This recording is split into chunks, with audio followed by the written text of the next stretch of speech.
Michel Barnier is the epitome of a French negotiator, someone who does not see negotiation as bargaining and does not seek a mutually acceptable compromise, a British historian has claimed.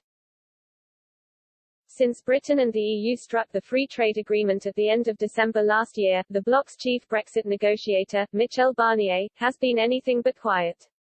In February, Mr. Barnier launched a group called Patriot and European to gather like-minded lawmakers. He told France Info at the time, "I have a number of ideas and proposals to make, on all issues, including the authority of the state, decentralization and environment-friendly growth." Moreover, in an interview with weekly magazine Le Point at the end of April, the Eurocrat hinted at a 2022 run for the French presidency. However, he said he would make clear his presidential intentions in the autumn. Mr. Barnier was speaking ahead of the release book My Secret Brexit Diary, The Great Illusion, his long-awaited account of the Brexit negotiations.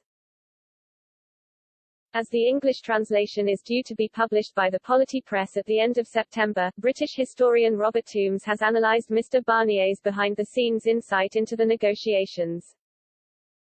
Mr. Toombs argued his book is how Mr. Barnier wishes the world to see him and that he represents the epitome of a French negotiator. He wrote, "He comes across as a giant among British pygmies, always calm and courteous, always in command of the situation, always consistent, always reasonable, resolved to avoid any form of aggression, emotion or passion. Just the man for the job and, perhaps we are meant to conclude, just the man for an even bigger job in future. Perhaps he really was like this. Perhaps, as Queen Victoria said of Mr. Gladstone, he does address his interlocutors as if they were a public meeting." Mr. Toombs insisted that if so, he was, to an almost caricatural degree, the epitome of a French negotiator. He explained, "The French do not see negotiation as bargaining, but carrying out a logical predetermined program. They insist on the sanctity of texts, they do not try to understand the other side's point of view, they do not seek a mutually acceptable compromise, they do not think too far ahead into the future relationship." This is the impression that Barnier's diary gives over and over again. He is proud of it, it is the intellectually and morally superior position. As he frequently repeats as a kind of mantra, it was Britain that decided to leave the EU, and so the EU has no responsibility for finding solutions to ensuing problems. In an exclusive interview with Express.co.uk last month, National Rally leader Marine Le Pen ridiculed Mr. Barnier's possible presidential bid, arguing the French politician is simply an EU spokesman. She said, "Michel Barnier thought he could imagine himself for a moment as a possible presidential candidate." It must be noted that his return to the French scene did not arouse any enthusiasm from his own political family. But above all, Michel Barnier is no longer seen as a French politician, but as the spokesman of a European Union which is very unpopular in France.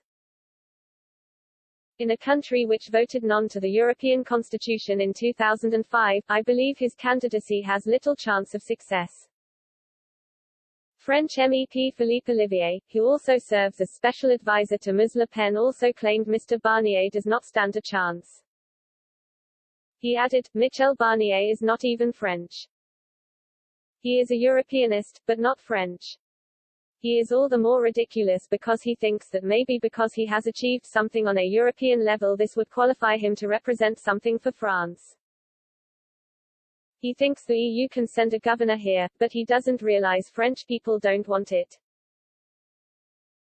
French people showed that in 2005 when they voted against the EU constitution in a referendum.